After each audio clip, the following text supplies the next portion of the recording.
కీర్తన 106 కీర్తన. యెహోవాను స్తుతించుడి, యెహోవాను స్తుతించుడి. యెహోవా దయాళుడు, ఆయనకు కృతజ్ఞతాస్తుతులు చెల్లించుడి. ఆయన కృప నిత్యముండును. యెహోవా పరాక్రమ కార్యములను ఎవడు వర్ణింపగలడు? ఆయన కీర్తి అంతటిని ఎవడు ప్రకటింపగలడు? న్యాయము అనుసరించువారు, ఎల్లవేళలా నీతిని అనుసరించి నడుచుకునివారు ధన్యులు. యెహోవా, నీవు ఏర్పరచుకునిన వారి క్షేమము నేను చూస్తూ, నీ జనులకు కలుగు సంతోషమును బట్టి నేను సంతోషించుచు, నీ స్వాస్థ్యమైన వారితో కూడి కొనియాడునట్లు నీ ప్రజల యందు నీకున్న దయచొప్పున నన్ను జ్ఞాపకమునకు తెచ్చుకొనుము. నాకు దర్శనమిచ్చి నన్ను రక్షింపుము. మా పితరుల వలనే మేము పాపము చేసితిమి, దోషములు కట్టుకొని భక్తిహీనులమైతిమి. ఐగుప్తులో మా పితరులు నీ అద్భుతములను గ్రహింపక యుండిరి, నీ కృపా బాహుళ్యమును జ్ఞాపకమునకు తెచ్చుకొనక యుండిరి. సముద్రమునొద్ద ఎర్ర సముద్రమునొద్ద వారు తిరుగుబాటు చేసిరి.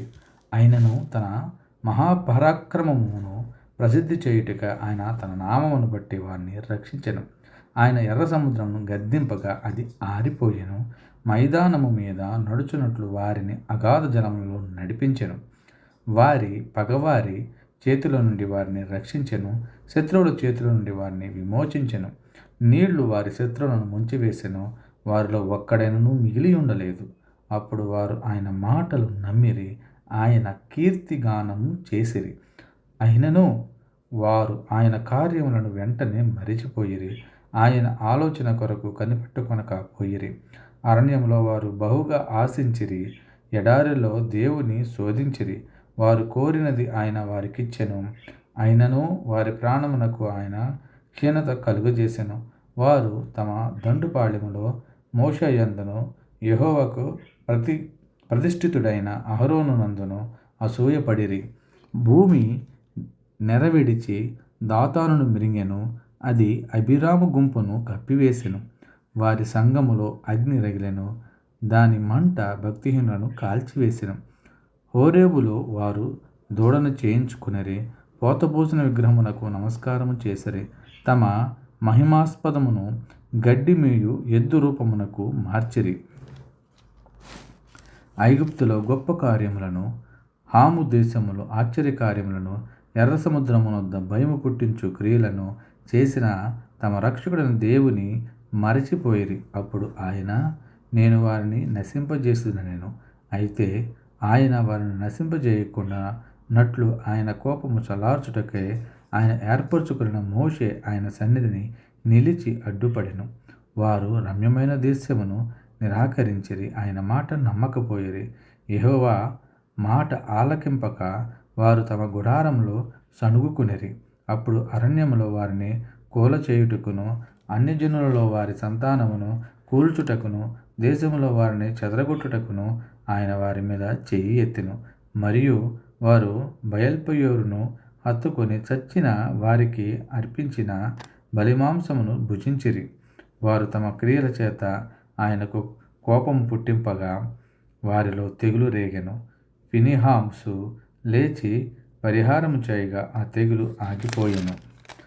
నిత్యము తరములన్నిటను అతనికి ఆ పని నీతిగా ఎంచబడెను. మెరీబా జలముల యొద్ద వారు ఆయనకు కోపం పుట్టించిరి, కావున వారి మూలముగా మోషేకు బాధ కలిగెను. ఎట్లనగా వారు అతని ఆత్మ మీద తిరుగుబాటు చేయగా అతడు తన పెదవులతో కాని మాట పలికెను. యెహోవా వారికి ఆజ్ఞాపించినట్లు వారు అన్యజనులను నాశనము చేయకపోయిరి.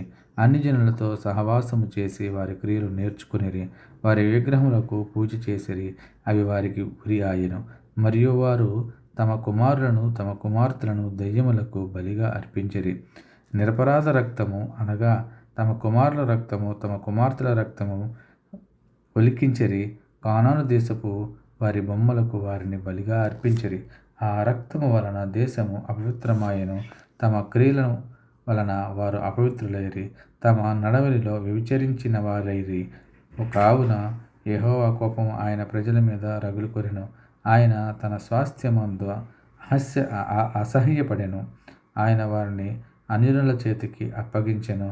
వారి పగవారు వారిని ఏలుచుండిరి, వారి శత్రువులు వారిని బాధపెట్టిరి. వారి శత్రువుల చేతి క్రింద అణపబడిరి. అనేక పర్యాయములు ఆయన వారిని విడిపించెను. ఆయనను వారు తమ ఆలోచనను అనుసరించి తిరుగుబాటు చేయుచూ వచ్చిరి. తమ దోషము చేత ఆ హీనదశ నొందిరి. ఆయనను వారి రోదనము తనకు వినబడగా వారికి కలిగిన శ్రమను ఆయన చూచెను. వారిని తలంచుకొని ఆయన తన నిబంధనను జ్ఞాపకం చేసుకొనెను. తన కృపా బాహుళ్యమును బట్టి వారిని కరుణించెను. వారిని చెరగని పోయిన వారికందరికీ వారి ఎడల కనికరము పుట్టించెను. యెహోవా మా దేవా, మమ్మను రక్షింపుము. మేము నీ పరిశుద్ధ నామమునకు కృతజ్ఞతలు చెల్లించున్నట్లును నిన్ను స్తుతించుచు మేము అతిశయించున్నట్లును అన్యజనుల నుండి మమ్మను పోగు చేయుము. ఇశ్రాయేలీయుల దేవుడైన యెహోవా యుగములన్నిటను స్తుతినందునుగాక. ప్రజలందరూ ఆమేన్ అందురుగాక. యెహోవాను స్తుతించుడి.